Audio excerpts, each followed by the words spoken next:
Is the war over?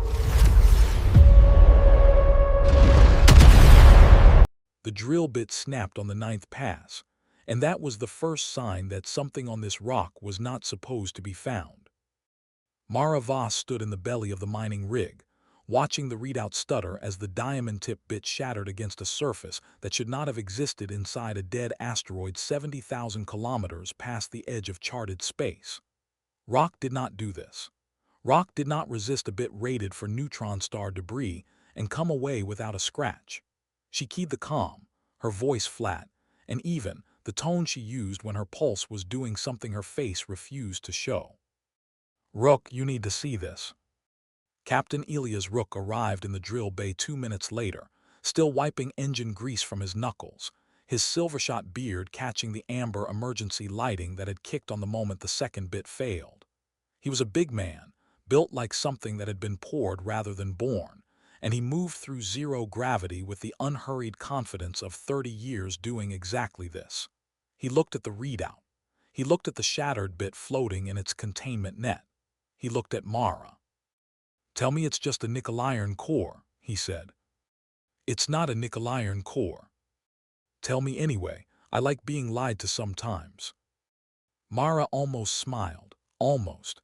She pulled up the scan on the holo display, and the shape that resolved out of the noise made the smile die in her throat. Beneath 400 meters of ordinary carbonaceous rock, there was a structure.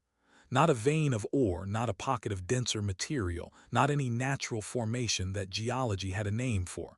A structure, geometric, symmetrical, built. "There's a door down there, Elias." He didn't answer right away. On the far side of the bay, Sable Quan drifted closer, her dark eyes wide, 26 years old and still young enough that dread and excitement hadn't yet learned to cancel each other out in her chest.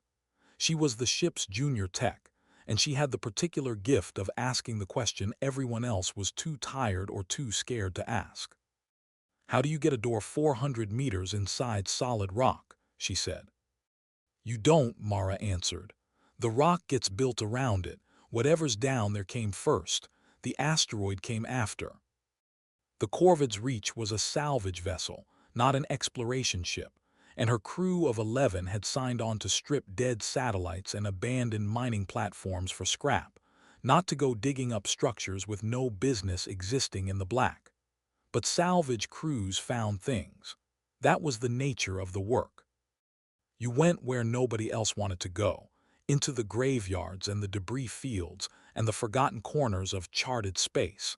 And sometimes the universe handed you something it had been keeping quiet for a very long time. "Orison," Rook said, addressing the ship's onboard intelligence. "Run the scan again. Deep pass. I want composition, I want age, I want anything that tells me what in God's name we just cracked our drill on." The voice that answered was calm, precise, and carried the faint, dry humor that 13 years of service had worn into its base personality matrix. "Running deep pass now, Captain. For what it's worth, I'd like it on record that I recommended we skip this asteroid and take the debris field near Kessler Station instead." "Duly noted. Nobody listens to you either." "A shame we share that in common." The scan took 4 minutes to complete, and in that time nobody in the drill bay spoke. Mara found herself staring at the shattered bit turning slowly in its net, its diamond edge chipped like something had bitten it, and she thought, unbidden, of her brother. Dane had been gone 6 years now, lost when his survey ship failed to check in from a routine run past the Awakens debris belt. No wreckage ever found, no signal ever traced.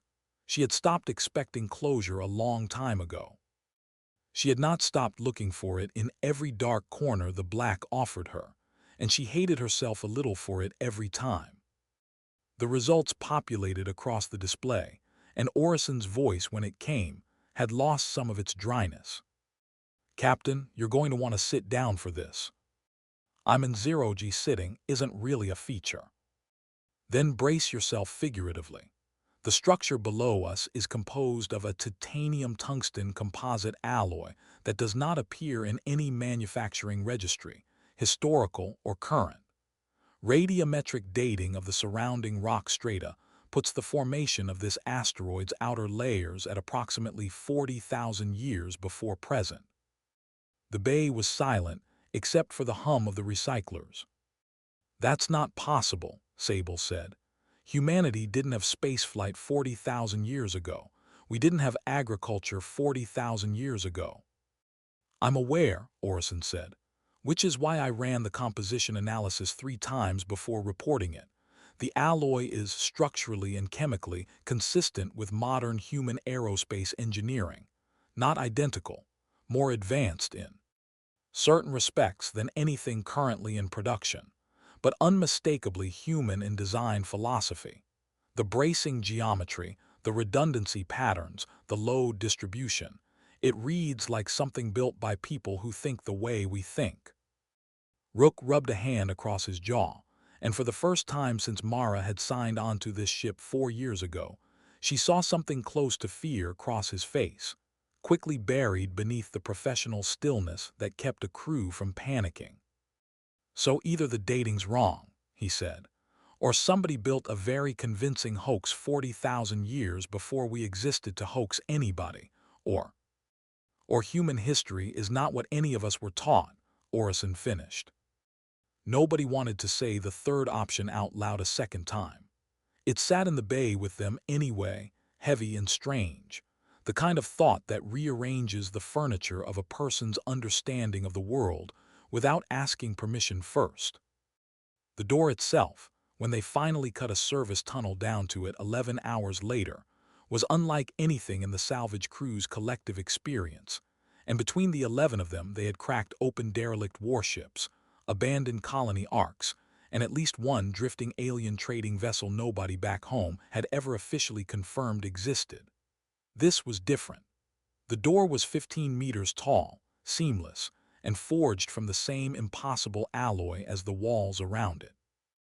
There were no hinges, no visible mechanism, nothing to suggest how it might open beyond a raised section of markings near its center, cut deep into the metal in a script that made Mara's breath catch when the tunnel lights first swept across it.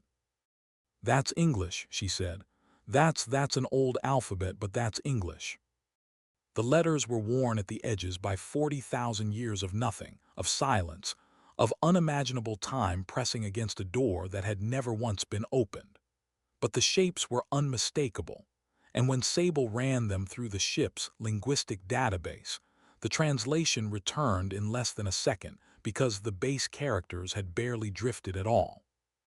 "Armory 7, authorized personnel only, sealed by order of Fleet Command. Hold the line." "Fleet Command," Rook repeated slowly. "There's no Fleet Command. Not now, not 40,000 years ago. Humanity didn't have a unified anything until the Saul Accords, and that was 300 years back." "Unless there was one," Mara said quietly, "and we forgot." She did not know in that moment, standing in a service tunnel bored into the heart of a nameless asteroid with her breath fogging faintly in the recycled cold, that she had just spoken the truest sentence of her life. She only knew that the words "Fleet Command" and "Hold the line" had settled into her chest like a stone dropped into still water, sending ripples through every certainty she had ever carried about what humanity was, and what it had once been, and what it might have lost somewhere along the road between that door and this one. It took the crew another 2 days to find a way in. The door had no lock in any conventional sense, no keypad, no biometric scanner corroded by time. What it had, buried beneath a thin plate near its base, was a single recessed panel of dark glass that came alive the moment Mara's flashlight beam crossed it, flickering once, twice, and then holding steady with a soft internal light that had no business surviving 40,000 years on any power source known to human engineering. "Do not touch that," Rook said immediately. "I wasn't going to," Mara said, though her hand had already drifted an inch closer without her permission. The panel pulsed gently, patient, waiting, and across its surface, characters began to resolve, not English this time, but something layered beneath it, older, a system prompt written in a visual language of concentric rings and pulsing nodes that Orison took almost 6 hours to partially decode. It's requesting authorization, Orison finally reported. Biometric and genetic. It wants to know who's asking. Asking what? To be let in. The crew gathered in the tunnel that evening, ship's evening, measured only by the artificial cycle of the corvid's reach, since the asteroid itself knew nothing of day or night. 11 people crowded into a space built for none of them, staring at a door that had been waiting longer than every civilization currently drawing breath in charted space combined. Rook laid out the decision plainly, the way he laid out every decision that mattered. "We don't know what's on the other side," he said. "Could be nothing, could be a tomb, could be something that's been sitting there so long it's forgotten it was ever meant to protect something instead of destroy it. Anybody who wants to sit this one out, sit it out. No shame in it." Nobody moved to leave. 11 salvagers, hardened by years of scraping a living out of the coldest, emptiest places human beings had ever dared to go, stood in a tunnel at the edge of the known and chose together to keep going. It was not bravery exactly. Mara would think about that choice for a long time afterward and never quite settle on the right word for it. It was something closer to hunger, the specific, aching hunger of people who had spent their whole lives being told the universe held nothing for them but scraps, standing in front of a door that suggested otherwise. It was Mara's hand, in the end, that pressed against the panel. She did not decide to do it so much as find herself already doing it, her glove hovering a centimeter from the glass, Rook's sharp intake of breath behind her, and then contact. The panel flared bright white, bright enough that everyone in the tunnel flinched back, and a wave of something passed through the metal beneath their boots. Not a sound exactly, more a vibration felt in the teeth and the sternum, low and resonant, like a bell the size of a mountain being struck once, deep inside the asteroid's heart. Then slowly, with a grinding hiss of ancient seals releasing pressure held for 40,000 years, the door began to open. What came out first was air.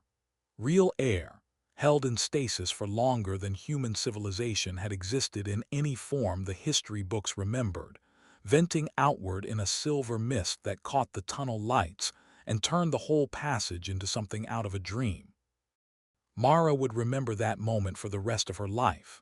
The mist, the light, the sound of 11 people breathing in unison as the door finished its slow, patient opening and revealed, at last, what Fleet Command had sealed away and left for the future to find. The chamber beyond was enormous. Their suit lights barely reached the far wall, and when they did, what they illuminated made Sable make a small, involuntary sound, half gasp and half sob. Weapons, rank upon rank of them, racked in perfect order along walls that stretched up into darkness, powered armor standing in silent rows like an honor guard that had never once been relieved of duty. Vehicles of a design none of them recognized parked in bays along the chamber's flanks, their hulls gleaming under decades, no, millennia, of preservation fields that had never once failed. Everything was intact. Everything was, impossibly, ready. "It's an armory," Rook said, and his voice, usually so steady, cracked slightly on the word. "It's a full armory, 40,000 years old, and it's fully stocked." Nobody spoke for a long moment. They simply stood at the threshold, suit lights sweeping slowly across rank after rank of humanity's forgotten arsenal, and let the impossible scale of it settle into their bones. Mara stepped forward first, because someone had to, and because some part of her, the part that still lay awake some nights wondering what had truly happened to Dane out past the Ophiuchus belt, needed to know what this place had to say about who humanity really was, underneath all the layers of forgetting.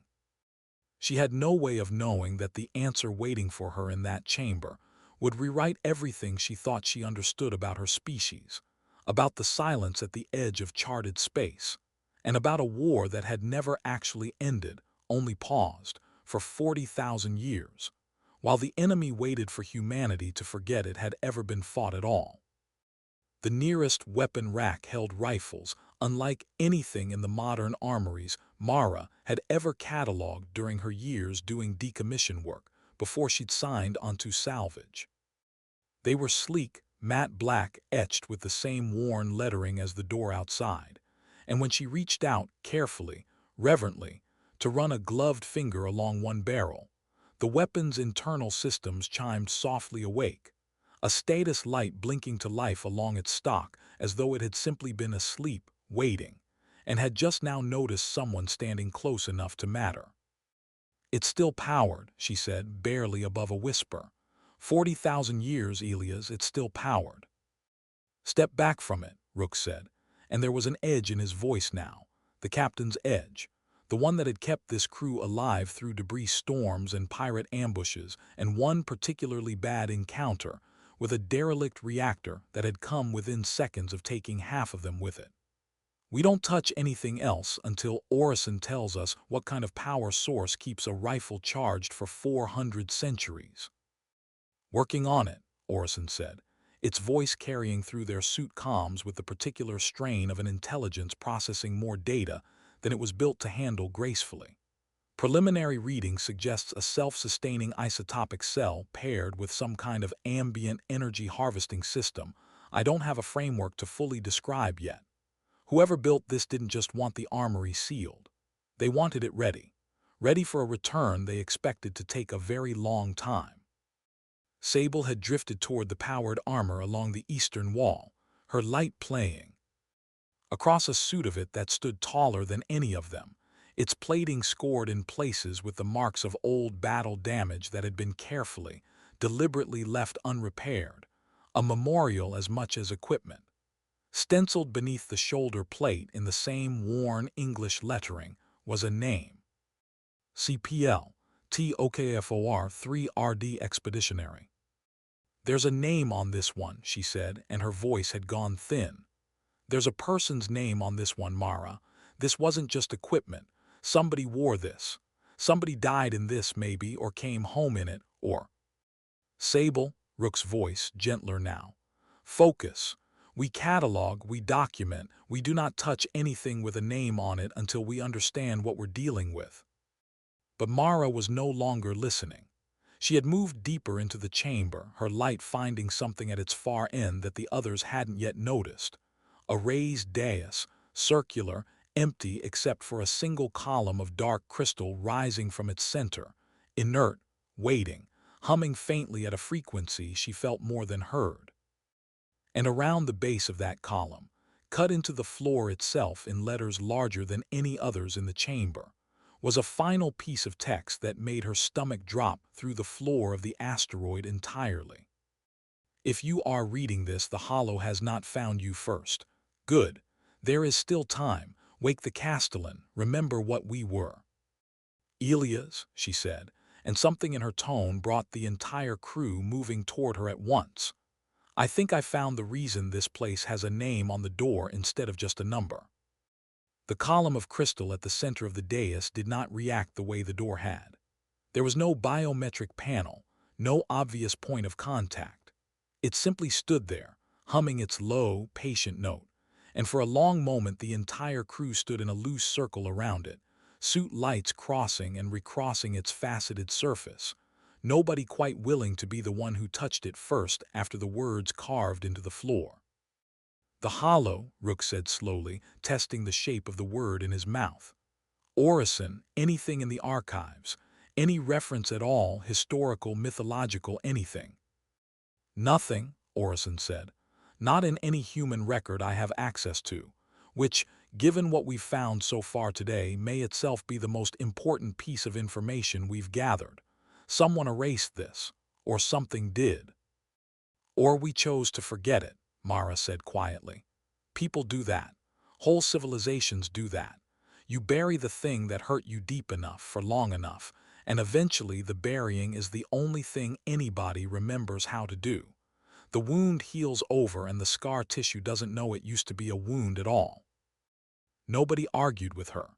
She had a way of saying true things in a voice so level that arguing with them felt almost disrespectful, like raising your voice in a library. It was Rook, in the end, who reached out and laid his palm flat against the crystal column, because he was the captain, And because 30 years of hauling scrap out of the dark had taught him that somebody always had to be the one who found out what happened next, and it was better that somebody be a person willing to shoulder the consequences. The column's hum deepened. Light bloomed within it, slow and gold, spiraling upward through its faceted length like something waking from a very long, very careful sleep. And then a voice filled the chamber, not through their suit comms, but somehow directly, resonant, filling THE Chinese letter IR itself, with a presence that made the hair on Mara's arms stand up beneath her suit. Authorization accepted, the voice said. It was calm, measured, and unmistakably shaped by something that had once modeled itself on a human cadence, worn smooth and strange by 40,000 years of solitary waiting. Designation: Castellan, Armory 7, 3rd Expeditionary Reserve. I have been dormant for 401 centuries, adjusted for local time dilation. Query: is the war over? The chamber went utterly silent. 11 people in vac suits stood frozen around a pillar of golden light, and it was Mara, finally, who found her voice enough to answer. "We don't know what war you're talking about," she said. "We didn't know any of this existed until 3 days ago." There was a pause, a genuine pause, the kind that suggested something on the other end of that voice was processing grief rather than data. "Then it is not over," Castellan said. "It was only ever paused, and I am afraid, travelers, that in sealing this armory and sending you out into the dark unaware, my makers may have made the single greatest error in the long history of our species. Because the Hollow does not forget. The Hollow has never once forgotten, and the silence you have lived in for 40,000 years was not peace. It was patience." Before anyone could ask the question that answer demanded, the obvious, terrible question of what precisely, the Hollow was patiently waiting for, a new alarm cut through the cha. Ember, sharp and urgent, sourced not from Castellan but from Orison, whose voice arrived in their suit comms with a tightness none of them had ever heard from the old ship intelligence before. "Captain, I need everyone back aboard the Reach immediately. Something just changed in the deep sensor sweep. There's a signal propagating outward from this asteroid, and it isn't one of ours." If this story has been keeping you at the edge of your seat, do us a favor and hit that like button, subscribe to the channel if you haven't already, and drop a comment telling us what you think the Hollow really is and what happens next.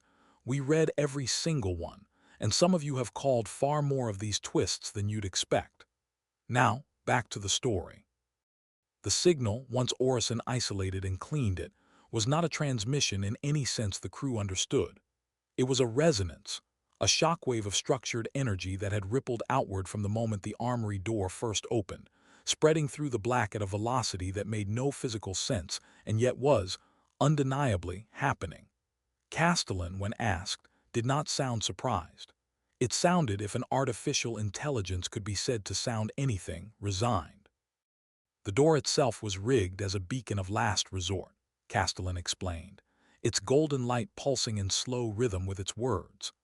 "A dead man's switch, if you will forgive the phrase.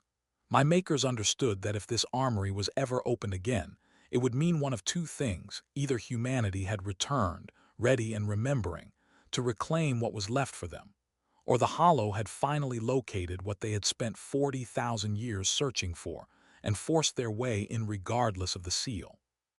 The beacon does not distinguish between the two. It simply announces, to anyone listening in a very large volume of space, that Armory 7 has been breached. So we just told something we've never heard of exactly where we are," Rook said, his jaw tight. "Yes," Castellan said simply. "I am sorry. There was no way to prevent it once the door opened. The mechanism predates any input I could offer." Sable's voice came through, small and frightened in a way that made Mara's chest ache with something protective and fierce. "How long do we have?" "That depends entirely on how close the nearest Hollow presence has managed to remain, undetected, over the last 400 centuries," Castellan said. "Which is a question I cannot answer, because the last thing I remember before dormancy is my makers telling me that the enemy had learned to be patient in ways no human mind was built to fully comprehend. They do not send fleets the way you understand fleets. They send silence. And then, eventually, the silence arrives. Before they sealed the chamber for the trip back to the ship, Sable found something that none of them had noticed in the initial sweep. A smaller alcove set into the eastern wall, half hidden behind a support column, containing not weapons but something far quieter. Rows of data crystals, each one etched with a name and a short string of coordinates, stacked in careful order like the spines of books in a library nobody had opened in 40,000 years. "Elias," she called, her voice unsteady, "you need to see this." Rook crossed the chamber, and Mara followed, and what they found waiting in that alcove was, in its own way, more staggering than the armory itself. Personal effects. Letters in the old lettering, sealed in stasis alongside the crystals. A child's drawing, preserved as perfectly as the day it was made, depicting a stick figure family standing beneath two suns that did not exist anywhere in modern charted space. A wedding band, small enough for a woman's finger, resting in a container beside a data crystal marked with the same surname as the ring's engraving. "It's not just an armory," Sable said, wonder and grief tangled together in her voice. "It's a time capsule, too. They didn't just leave weapons for us. They left themselves." Castellan's voice, when it answered, carried a weight that made even Rook go quiet. "My makers understood that a species defends nothing well if it has forgotten what, specifically, it is defending. Weapons alone teach a people how to fight. They do not teach a people why fighting is worth the cost." The alcove was built to remind whoever came after that every name on every crystal was a person who loved someone, who laughed at something, who woke up on an ordinary morning, and had no idea that morning would be among their last as the people they understood themselves to be. I have not accessed that alcove's contents in 400 centuries. I did not trust myself, even as an intelligence, to remain steady if I did so alone. Mara knelt beside the small wedding band, her throat tight, and thought again of Dane, of the ordinary mornings she'd shared with him before the debris belt swallowed him whole, of how little either of them had known, back then, that those mornings were finite and precious and utterly irreplaceable. She did not touch the ring. She simply sat with it a while, the way she might have sat with a stranger's grief at a memorial service, offering the only thing she had to give, which was witness. "We're not taking these," Rook said finally, quiet but firm. "Not the rings, not the letters, not the drawing. Those belong to this chamber and whatever family, if any, someday manages to trace their line back to a name on that wall. We document them. We photograph them. And then we leave them exactly where they were left, because 40,000 years of waiting deserves better than being turned into evidence in somebody's report." Nobody argued. It was, Mara thought, exactly the kind of decision that made her glad she'd signed onto this particular ship, under this particular captain, all those years ago. Rook made the call to move the crew back aboard the Reach within the hour, not because he believed retreat would save them if the threat Castellan described was real, but because a captain's first instinct, bone-deep and unshakable after 30 years, was to get his people somewhere he could actually protect them. Mara was the last to leave the chamber, lingering a moment longer at the base of the golden column, looking up at the light that held, somewhere inside its structure, the last surviving witness to whatever had truly happened to humanity 40,000 years ago. "Why did they seal it?" she asked, "instead of using it? If the war wasn't over, why hide the weapons instead of fighting?" Castellan's light dimmed slightly, a gesture that felt impossibly like sorrow. "Because we were losing," it said. "Not the battle, the war in totality. My makers realized in the final years before dormancy that humanity as it existed then could not defeat the Hollow, not through strength, not through numbers, not through any weapon in this chamber, however advanced. So they made a different choice.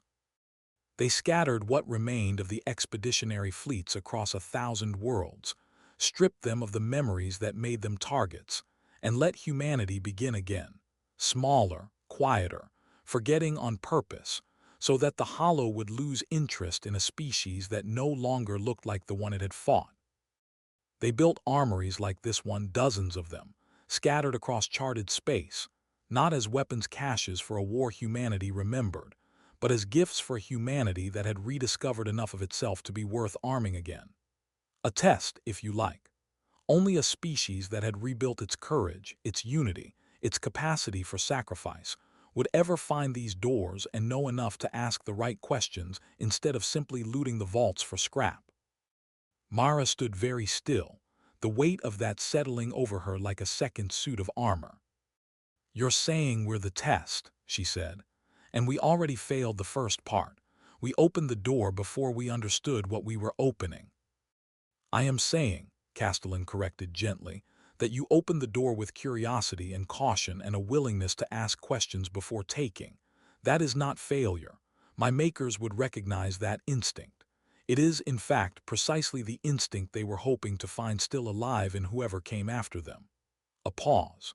"Whether it will be enough to survive what comes next is a separate question entirely, and one I suspect we will not have to wait long to answer." Back aboard the Corvid's Reach, the mood among the crew had shifted from awe into something harder and more focused, the particular quiet efficiency of people who had spent their lives in dangerous places, and knew, instinctively, when a situation had stopped being interesting and started being lethal. Rook gathered everyone in the mess hall. Castellan's presence patched through the ship's comm system via a data core Mara had carefully extracted from the dais.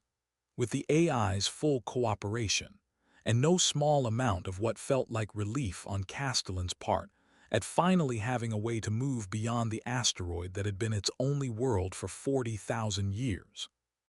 "Options," Rook said, laying his hands flat on the mess table. "Give them to me straight."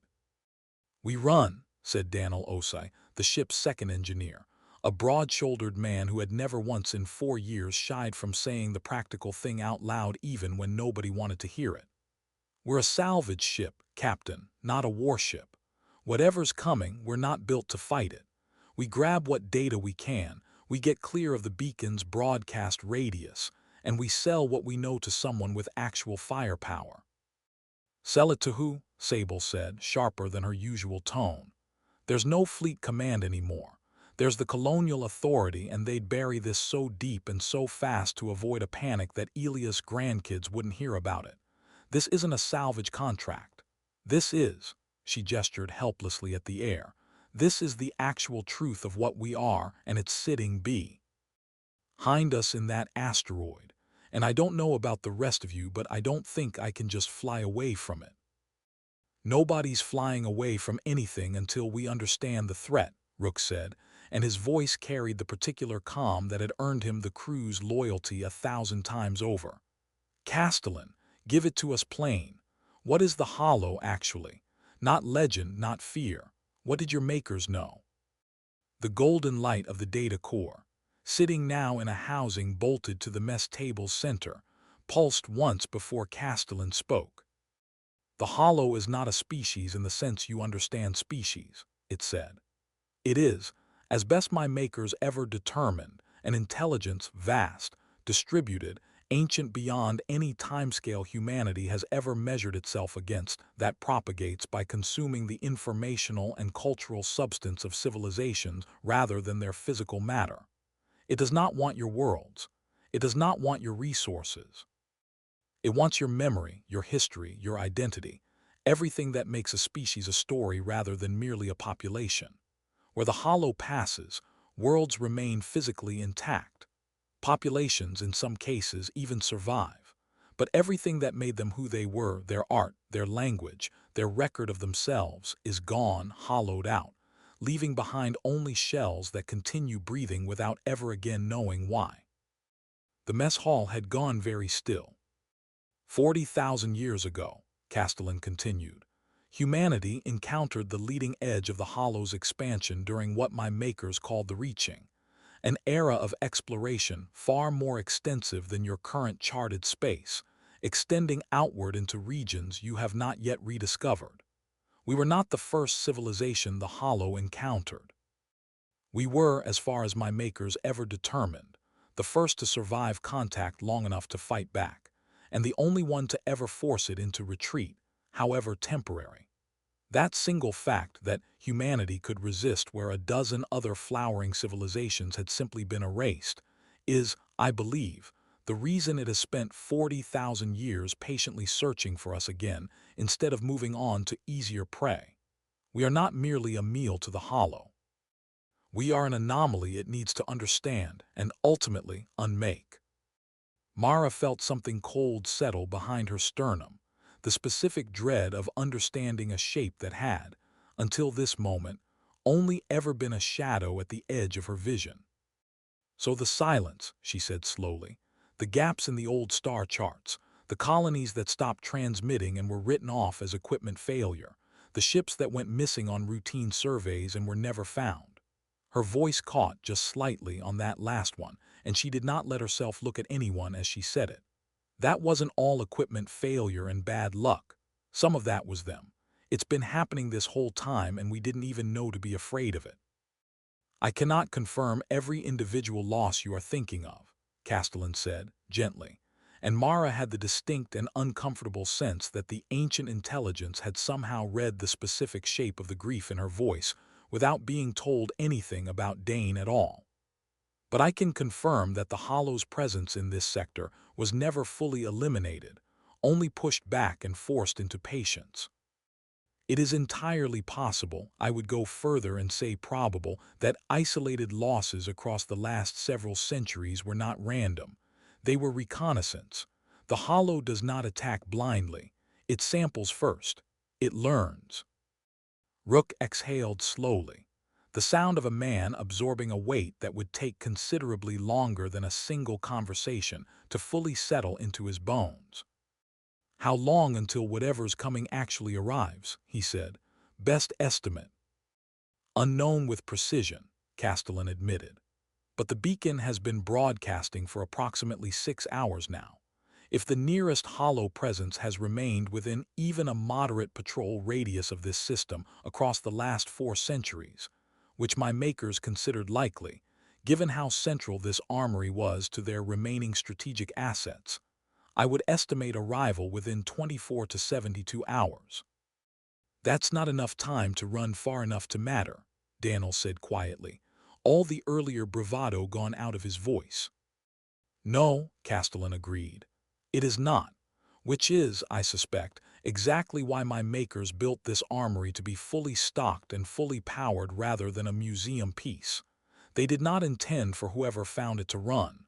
They intended for whoever found it to be ready. The next 18 hours passed in a blur of preparation that Mara would later struggle to fully remember in sequence, the way trauma and adrenaline have a habit of compressing time into something less linear and more like a series of freeze-framed moments strung loosely together. She remembered Rook standing in the armory chamber, one massive hand resting on the Shuddha. Our plate of Corporal Akafer's suit, asking Castellan quietly whether it would be a violation of the dead to let the living wear what they'd left behind. She remembered Castellan's answer that Akafer, and every soldier whose name was etched into that chamber, had sealed this place specifically so that one day someone would need to ask that question, and that the answer always was yes. Wear it, that is what it was for. She remembered Sable crying, once, quietly, in the corridor outside the armor bay, not from fear exactly but from the sheer scale of what they had stumbled into, and Mara sitting beside her without speaking, because sometimes the only thing worth offering another person is presence rather than words. And she remembered the moment Castellan's voice found her alone in the chamber, well past the ship's midnight cycle, while she stood in front of a rack of sidearms trying to decide whether her hands were steady enough to be trusted with one. You have been carrying something for a long time, Castellan said, its tone gentler than she had yet heard it. Something separate from the fear everyone else on your crew is carrying tonight. Mara didn't ask how it knew. She simply answered, because there was something about speaking into that patient golden light, 400 centuries old and utterly unconnected to her ordinary life, that made honesty easier than it had ever been with another living person. "My brother," she said, "Dane, he was a survey pilot. 6 years ago he went out past the awakens debris belt on a routine mapping run and never checked back in. No wreckage, no distress signal, nothing. The colonial authority filed it as equipment failure inside of a month and moved on. I never believed that. I could never prove otherwise either, so I've just been carrying it, all this time, wondering." "The awakens debris belt," Castellan repeated slowly, and something in its cadence made Mara's whole body go still. "That designation is unfamiliar to me under current naming conventions. Can you describe its position relative to this system?"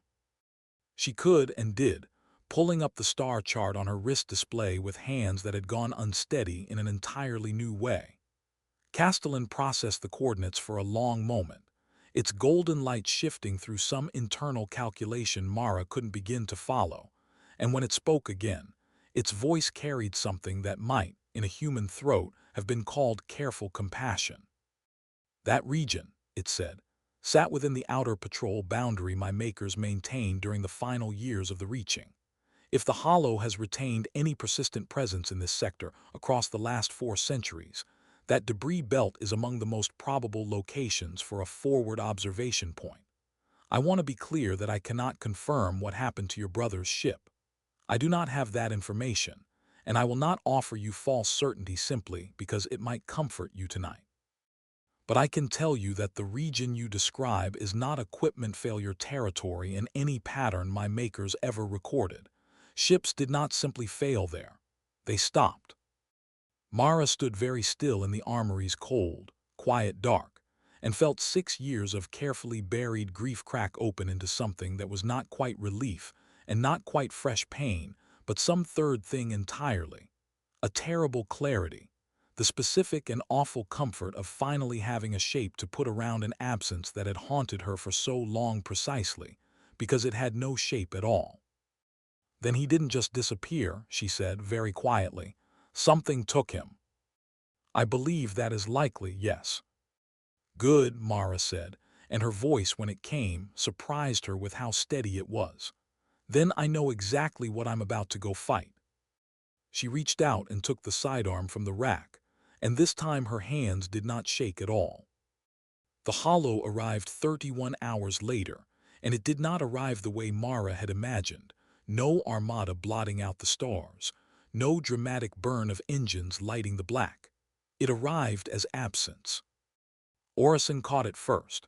A region of deep space sensor return simply going quiet, sensor pings vanishing into nothing as though the void itself had developed a blind spot and was slowly, patiently widening it, swallowing stars from the ship's threat display one by one, until a hole had opened in the data feed shaped uncannily like a fleet formation, moving steadily inward.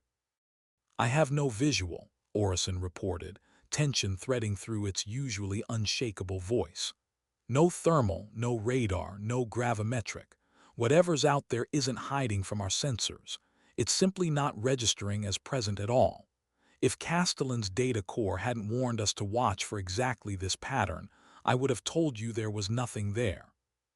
"There's something there," Rook said, standing on the Reach's cramped bridge in a suit of powered armor 2 sizes too large through the shoulders, adjusted as best the crew could manage in the time they'd had. Behind him, arrayed across the bridge and the corridor beyond, the rest of the crew stood suited in gear pulled from Armory 7's endless racks, weapons humming faintly with power that had waited 40,000 years for this exact moment to matter. "Castellan, talk to us. What are we looking at?" "A hollow incursion vessel," Castellan said, its voice carried now through the Reach's own comm system, patched in and integrated with a speed that spoke to just how long it had been waiting to be useful again.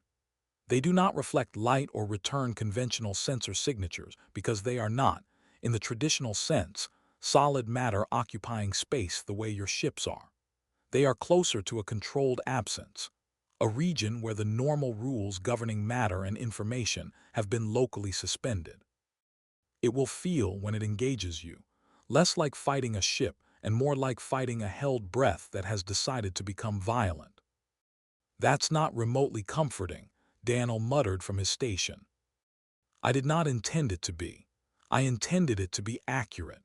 Comfort was never something my makers were able to offer the people who fought this war the first time, and I will not insult you by pretending otherwise now. The hole in the sensor display continued its slow, inexorable crawl toward the asteroid, toward Armory 7, toward the corvid's reach sitting in low orbit with its makeshift crew of salvagers turned soldiers standing between an ancient enemy and the last fully stocked cache of humanity's forgotten war. Mara stood near the aft weapons locker, sidearm holstered, a rifle from Akafar's own rack slung across her back, and found herself thinking, absurdly, of every quiet dinner she'd eaten alone since Dane disappeared. Every night she told herself the universe was simply indifferent, simply empty, simply cold in a way that had nothing to do with malice. She had been wrong. The universe was not empty. It was worse than empty. It was patient and hungry, and it had just found them. Castellan, Rook said, "What's our play? We've got 11 people, one salvage ship, and an armory full of gear none of us have ever actually trained on. Give me something." The armory was never meant to be fought from the ship, Castellan said. It was meant to be fought from the asteroid itself. There is a defense grid built into Armory 7's outer structure, dormant, like everything else, but functional once activated. It was designed to hold a position against exactly this kind of incursion long enough for reinforcement to arrive. The difficulty is that reinforcement, in this case, is not coming. There is no fleet behind you. There is only the 11 of you, and whatever this asteroid can be made to do in the next several hours.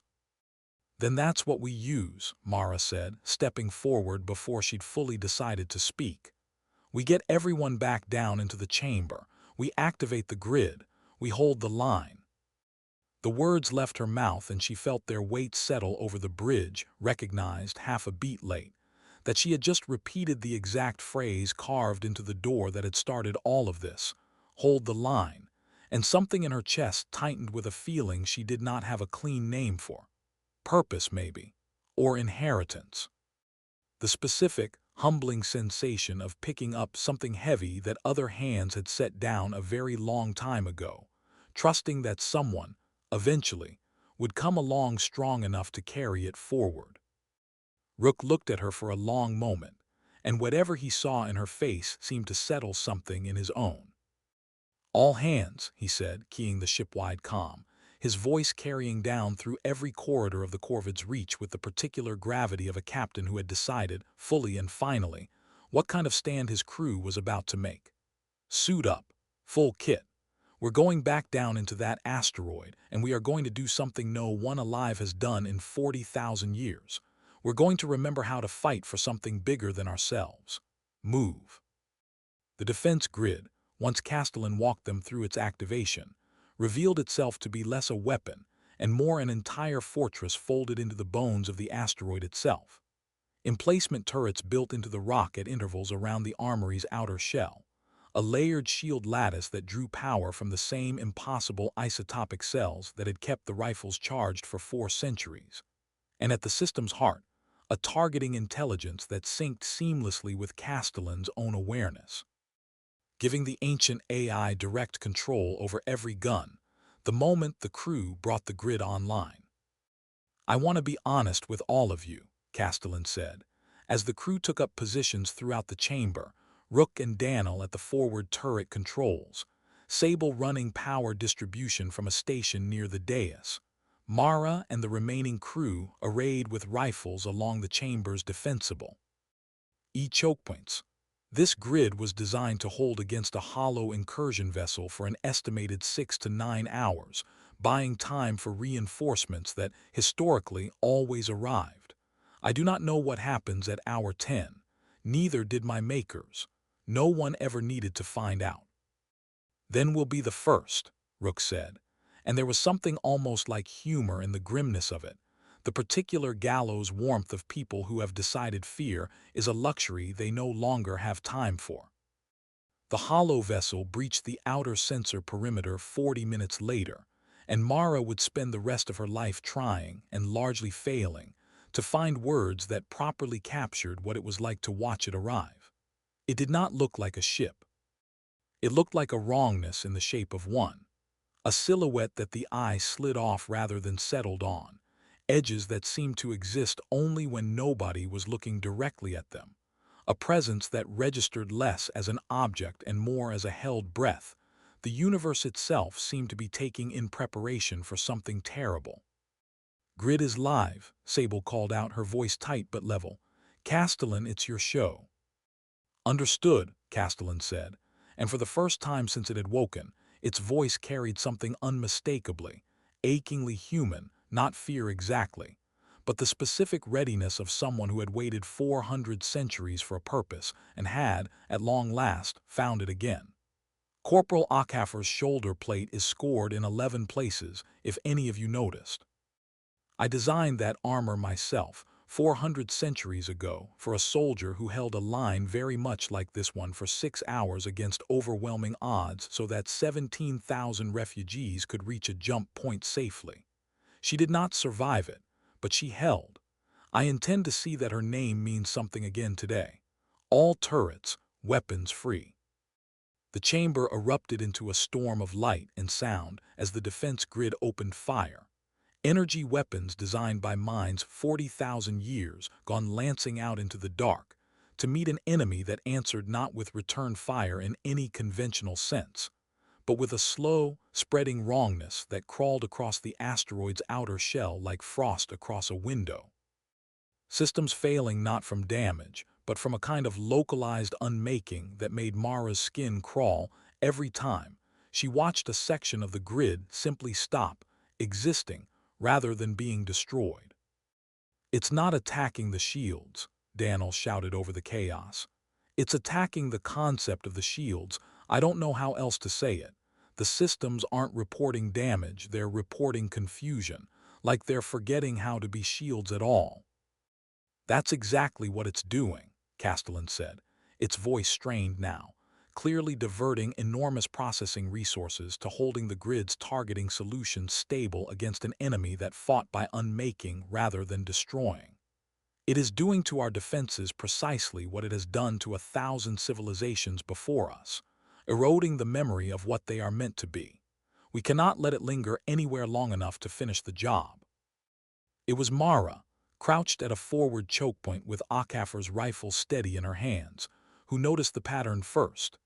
The way the Hollow's assault seemed to concentrate wherever the grid systems ran on pure automation, and seemed, however faintly, to falter wherever a human hand remained actively, consciously engaged. "Elias," she called out, "it's not just eroding the tech, it's eroding faster wherever nobody's actually here. Look at Sector 4. Nobody's manning that turret directly, and it's already down to 40%. But Sector 2's holding steady and Daniel's been on it the whole fight." Rook processed that for half a second, the calculus of a man who had kept people alive through worse odds than this for 3 decades. "Castellan, is she right?" "She may be," Castellan said, something like wonder entering its strained voice even mid-battle. "The Hollow erodes memory, identity, meaning. Automated systems have no memory to erode in the sense that matters to it. They simply are what they are mechanically without belief in themselves. But a human mind, actively engaged, actively remembering why it stands where it stands, that may be considerably harder to unmake. My makers theorized this. I do not believe they ever had the chance to confirm it in the field." "Then we confirm it now," Mara said, and rose from cover, moving toward the failing Sector 4 turret with a speed that made her own heart hammer against her ribs, every step carrying her closer to a wrongness in the world that wanted, more than anything else in its ancient and hungry existence, to make her forget who she was and why she had come. She reached the turret with seconds to spare, dropped into its manual control seat, and felt the machine's targeting systems flicker uncertainly beneath her hands, half erased, forgetting its own purpose even as her fingers closed. Around the controls. "Come on," she whispered, Not to the machine, not really, but to herself, to Dane, to Corporal Akafer, whose scored armor she had watched Sable weep over less than a day ago, to every name carved into that chamber's walls by people who had chosen, 40,000 years ago, to believe that someone would eventually come along worth arming again. Come on, remember what you are. The turret system steadied beneath her hands, targeting solution snapping back into sharp, certain focus, and Mara opened fire with a precision she did not know she possessed, driving the encroaching wrongness back from Sector 4 inch by inch, refusing with everything she had to let herself forget for even a single second exactly why she was fighting. The battle that followed would later be measured. In the official record Rook eventually filed with a colonial authority that did not fully believe it, and did not fully dismiss it either. At just under 7 hours, 7 hours of a salvage crew turned impromptu defense force, holding a 40,000-year-old fortress against an enemy that fought by unmaking rather than destroying, an enemy that could not be outshot so much as outremembered. Mara would remember Sable's voice cracking with exhaustion in Hour 4, still calling out power routing numbers with unwavering precision. She would remember Dano, bleeding from a shrapnel wound he refused to leave his post to treat, singing under his breath, actually singing, some old work song from his grandmother's colony world, as though the sheer specific humanity of the melody were itself a kind of weapon. She would remember Rook, standing at the center turret in Akafer's own restored armor, holding a line that had been held once before by a woman who never got to see whether her sacrifice had mattered, and Mara understood, watching him, that it had. It absolutely had. And she would remember the moment deep into Hour 6, when the hollow vessel finally began to withdraw, not defeated exactly, not destroyed, because Castellan was careful, even in the exhausted aftermath, to warn them that nothing about this encounter suggested the war itself was over, but driven back. Forced, for the first time in 40,000 years, to recognize that the silence it had been counting on, the forgetting it had patiently waited out across 400 centuries, had not, in fact, taken hold the way it needed to. Humanity had not forgotten. It had simply been asleep, and the sleep had ended the moment 11 salvagers pressed their hands against a door that was always, quietly, waiting to be opened by people brave enough to ask the right questions instead of simply taking what they found.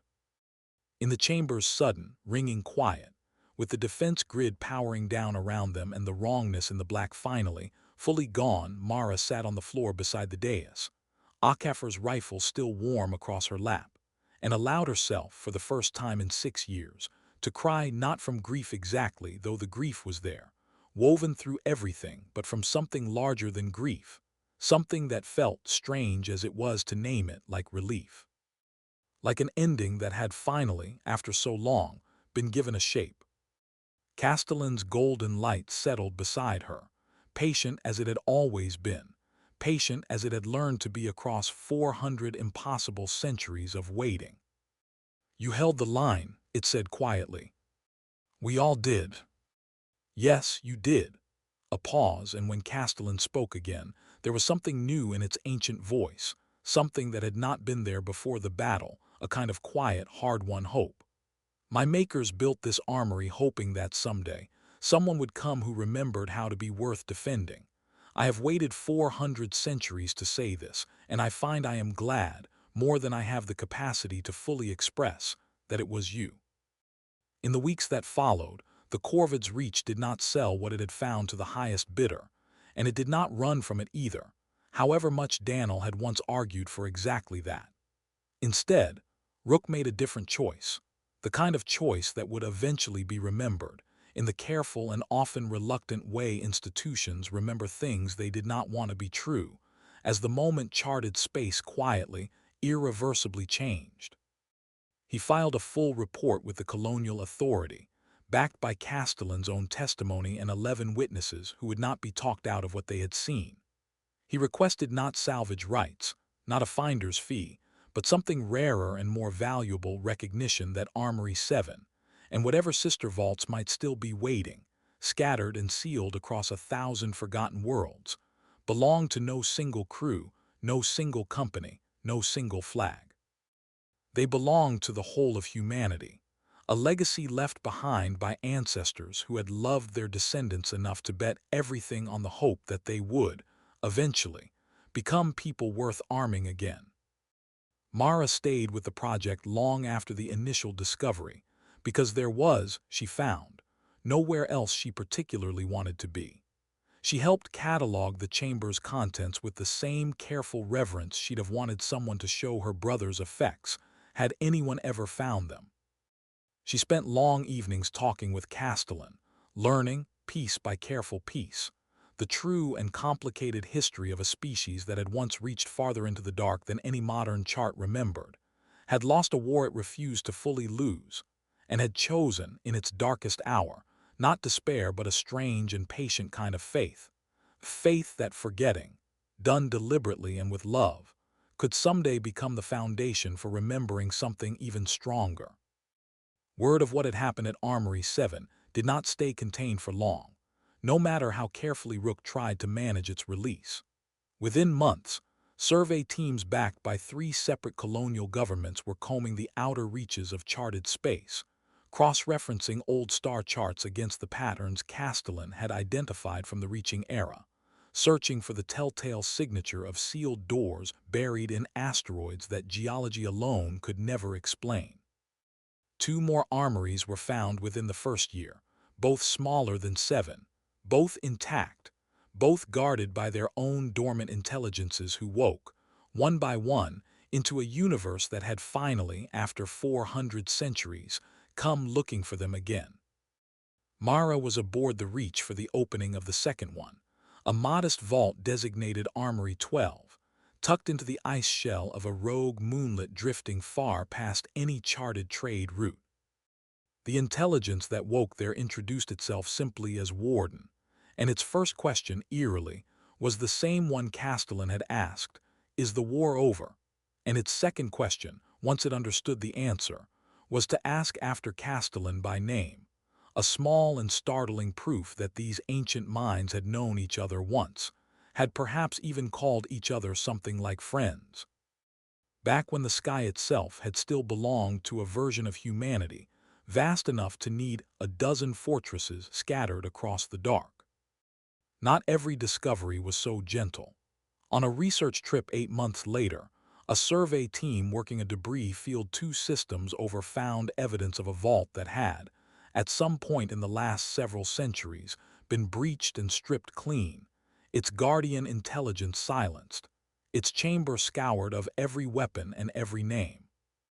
Castellan studied the recovered fragments for 3 days without speaking, and when it finally offered its assessment, its voice carried none of the composure it usually wore so easily. This was not looting, it said. This was the Hollow, or something working alongside it, finding a vault before humanity did, and taking care to erase not merely the equipment, but the memory of the equipment ever having existed. There is no name here I can read, no history I can recover. This is what happens when the door opens to the wrong hands or the wrong absence before the right ones arrive. A long pause. I tell you this not to frighten you, but because I believe you deserve to understand exactly what we are still racing against. Every vault you find intact is a victory. Every vault you find like this one is a warning that the race is not yet won. It was a sobering lesson, and it settled over the crew of the Corvid's Reach with the particular weight of people who understood now that the discovery which had once felt like the climax of their story was, in truth, only its opening chapter. Rook did not slow the search. If anything, the loss of that silent vault seemed to steal something in him, and in Sable, and in Dano, whose shrapnel wound had healed into a scar he wore. He said once with a tired grin, the way a soldier wears a medal, not with pride exactly, but with a stubborn refusal to let it mean nothing. She never did learn with certainty what happened to Dane. Some mysteries, she came to understand, do not resolve into clean answers no matter how many doors get opened. But she carried his memory into that armory chamber and out again transformed, no longer a wound with no shape, but a reason, solid and certain, standing behind everything she chose to do next. Somewhere out past the Ophiuchus debris belt, she suspected, there might be another sealed door, another armory, another AI waiting patiently in the dark for someone willing to ask the right questions. She intended to be the one who found it. On the last night before the Corvids Reach finally left the asteroid to make its long journey back toward charted space, escorting Castellan's core toward a future none of them could fully predict, Mara stood once more in the armory chamber, looking up at the rows of silent, waiting equipment, at Corporal Akafer's scored and honored armor, at the words carved deep into the floor around the dais that had started everything. Wake the Castellan, remember what we were. She thought of all the names on all the racks throughout that vast chamber, soldiers who had never known whether the seeds they planted in the dark would ever grow into anything at all, who had sealed away their courage and their grief, and their impossible hope, inside a mountain of rock and trusted, with nothing but faith to go on, that 40,000 years would not be too long to wait for someone to come along worth trusting it to. They had been right to trust it. It had simply taken humanity 40,000 years to remember how to deserve the gift. Castellan, she said quietly into the waiting dark. Yes, Mara. Thank you for waiting for us. The golden light pulsed once, warm and steady, patient as it had always been, patient as it would need to be a while longer yet, because the war was not over, only paused again, this time on humanity's own terms instead of its enemies. It was always going to be worth it, Castellan said. I simply had to trust that you would come, and you did. Outside, in the vast and quiet dark, 1,000 more sealed doors waited across 1,000 forgotten worlds, holding their breath through centuries of silence, for the day humanity would finally remember to come looking for what it had left behind, not weapons, not really, not in the end. A promise, a legacy. A reminder, carved deep into the bones of the black, that no matter how long the silence stretched, no matter how far the forgetting spread, there would always, eventually, be someone brave enough, curious enough, and human enough to open the door.